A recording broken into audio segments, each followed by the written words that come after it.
Despite coming up short in the first few years, Samsung is back on top among foldable phones with the incredible powerful Galaxy Z Flip 7.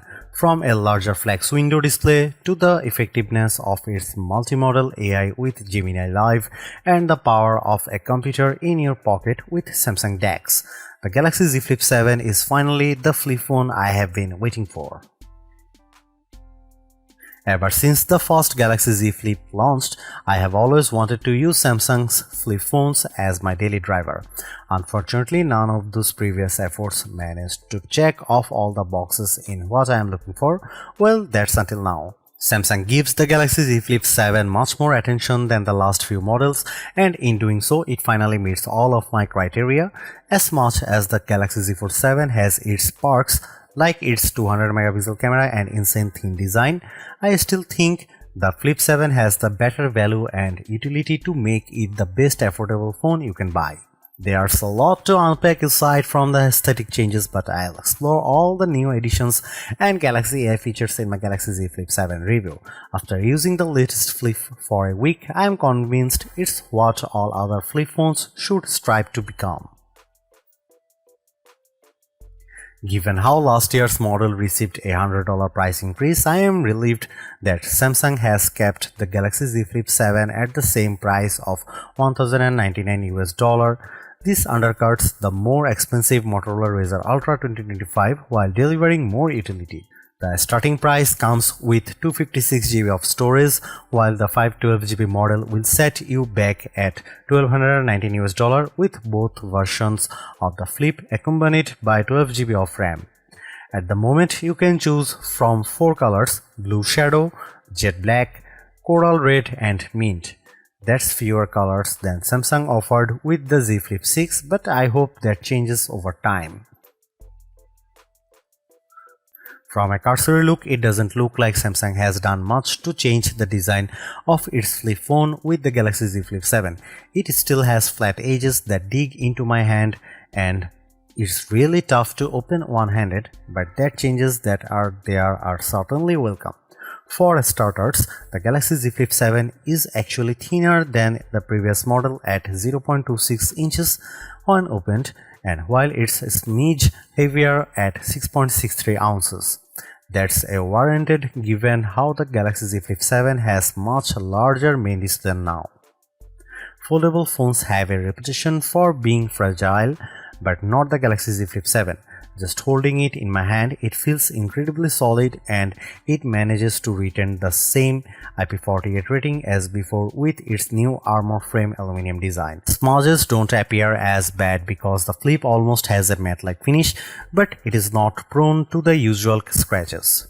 Samsung also says the new Armor Flex hinge is smoother and more durable, but there's still a crease on the Galaxy Z Flip 7's main display. Luckily, it's not as noticeable when watching videos and stuff, but I do like how it isn't as deep as the crease on the Galaxy Z Flip 5 from 2 years ago. I wouldn't say the design is as attractive as the Motorola Razr Ultra, but I am most happy about the flex window display changes. For years now, Motorola has beaten Samsung with its larger outer screens, making it even easier to run full apps and using the better rear cameras for selfies, but that changes with the Galaxy Z Flip 7. That's because Samsung's phone now packs a 4.1-inch Super AMOLED exterior display that goes edge to edge. Gone is the notch of last year's outer screen, and it's a shocking example of how much the new design makes a big difference. It's honestly an impressive change when I look at how skinny the bezels are over the Galaxy Z Flip 6 and Razr Ultra. Having more room makes everything better, like catching up on my emails, playing games, and especially recording video of myself. I only have 2 complaints. The flex window on the Z Flip 7 still doesn't support full apps natively, and it doesn't have an auto-rotate option. I still need to go through the extra steps of installing the Good Lock app before I am able to run full apps on the Z Flip 7's outer screen. I recommend doing this because I find it extremely helpful. It makes using apps one-handed a lot easier.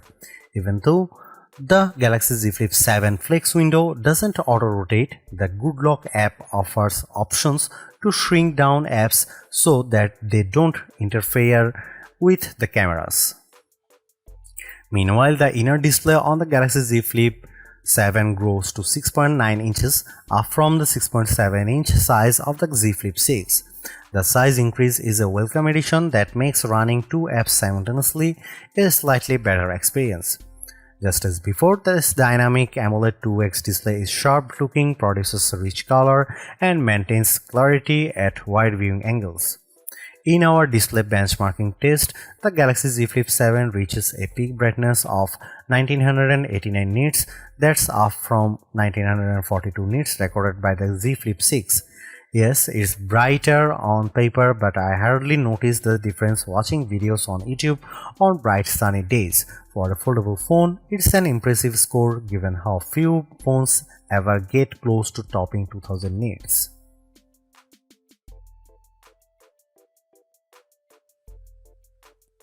Sadly, Samsung doesn't give the Galaxy Z Flip 7 any big upgrades like what it does with Galaxy Z Fold 7. I am disappointed for sure because the Galaxy Z Flip 7 specs hint at the same exact cameras as before, a 50MP main sensor, 12MP ultra wide and a 10MP selfie. Even their apertures are identical to the Z Flip 6, which leads me to suspect that any improvements will be driven largely by the phone's updated Pro Visual engine. However, I will say the Z Flip 7 is the best camera phone for creators due in part of the utility of its flex modes. When you shoot photos and videos as much as I do professionally, you will appreciate how these modes make it much easier to get the shots you want. Samsung offers the most robust camera software out there. The Z Flip 7 has everything I want like manual video controls, portrait mode, LOG recording, and much more. These are tools much like on my mirrorless camera, making the Z Flip 7 the most versatile camera phone around. In fact, I argue it's even better than the Z Fold 7 because of its flip style design, but it also helps if the flip can take excellent photos and videos. Here are some camera samples of the Samsung Galaxy Z Flip 7.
If there is one controversy surrounding the Galaxy Z Flip 7, it has to be Samsung's decision to drop Qualcomm as a system-on-chip supplier in favor of its own in-house chipset.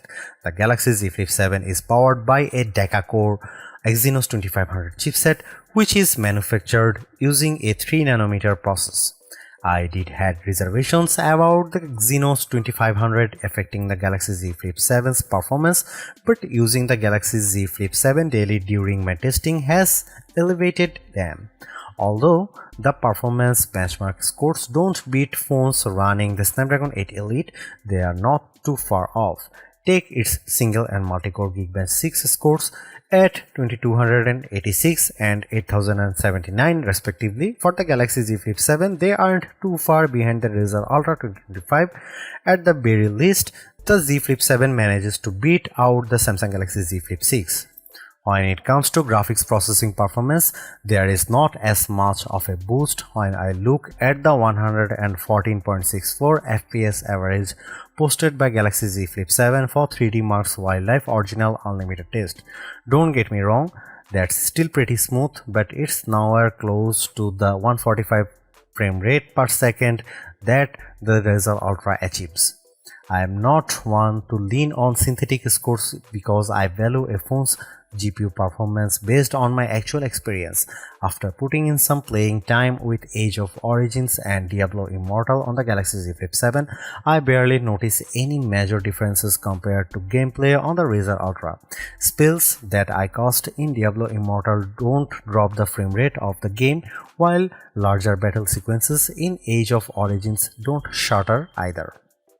However, the Exynos 2500 is laughably slow at rendering video. With Adobe Premiere Rush, it takes more than a minute for it to render, where the same task for last year's Snapdragon 8 Gen 3 powered Z Flip 6 took 43 seconds. That's a big difference that's tough to explain, but it could come down to how the Exynos 2400 is optimized specifically for video rendering. Due to its larger screen, the Galaxy Z Flip 7 benefits from a larger 4300 mAh battery, an upgrade from the Z Flip 6's 4000 mAh capacity. I would argue this is the main reason why the new phone is able to last longer in our battery drain test, where we have phones surf the wave until they run out power. It reaches an average time of 12 hours and 24 minutes before tapping out, whereas the Z Flip 6 lasted 11 hours and 1 minute running the same test. That's an improvement for sure, but it trails the even longer 15 hours and 42 minutes that the Razr Ultra 2025 achieves. Then again, Motorola's phone is packing an even larger 4700 mAh battery and benefits from better power optimization thanks to the Snapdragon 8 Elite. I have no complaints with the Galaxy Z Flip 7's battery performance based on my day-to-day experience so far, which gets me through my work day with no issues at all. At around bedtime though, I have usually found it running into power saving mode, so nightly charging is necessary with this one. While the battery life performance could have been better, I was hoping for Samsung to offset it by giving the Galaxy Z Flip 7 faster charging speeds. That's not the case here, as the new phone is still sporting the same speed as before. That's 25 watt wired and 15 watt wireless. After 15 and 30 minutes of charging, the Galaxy Z Flip's battery is able to get to 29% and 55% respectively. When I think about AI, I often remember Samantha, the AI assistant in the 2013 film Her, voiced by Scarlett Johansson. That's the epitome of how I could carry AI with me everywhere, and the Galaxy Z Flip 7 is the closest thing we have to that. This is because of the multimodal capabilities of Gemini Live, which lets Gemini tap into the camera to see the world around me. What makes the Galaxy Z Flip 7 a better AI companion than say the Galaxy Z Fold 7 is how its compact size lets me carry the phone in my short pocket. I have actually tried keeping the one half of the Galaxy Z Flip 7 with the cover screen on the outside of my shirt pocket, mimicking how Joaquin Phoenix's character carried around Samantha on his adventures. Now that's something you couldn't do with larger phones. Since Gemini Live is multimodal, I am able to ask about everything I am looking at. I used the assistant to check out the circuit breaker in my home to see if there is anything wrong with it because the second inexplicably lost power. To my surprise, Gemini was able to determine that one of the breakers were tripped, which I couldn't tell because it looked like it was in the on position, and it guided me on how to reset the breaker. That saved me from having to call an electrician to come out. Beyond Gemini Live, there are a few more new additions courtesy of Galaxy AI. Borrowing from the Galaxy S25 series from earlier in the year, the Z Flip 7 offers the Now Brief and Now Bar. They are useful additions, but I find the Now bar much more helpful due to how it essentially has rich live notifications. There is also cross-app actions, which leans on Gemini to perform complex actions all with voice commands. It works well across the native apps on the Flip to do things like researching the next time I have an appointment and reminding me, but I really want to see more support for third-party apps. Obviously, it's a work in progress, but it is still light years better than anything Apple Intelligence offers. Other new Galaxy AI features with the Z Flip 7 include a new audio eraser tool that also debuted with the Galaxy S25. For the average person, audio eraser lets them remove distracting or unwanted background noise from videos, but in my experience, it can sometimes cause my voice to sound a little too artificial when I get too generous with the noise cancellation. Beyond that, the Galaxy Z Flip 7 has all the other Galaxy AI features that have been released to date.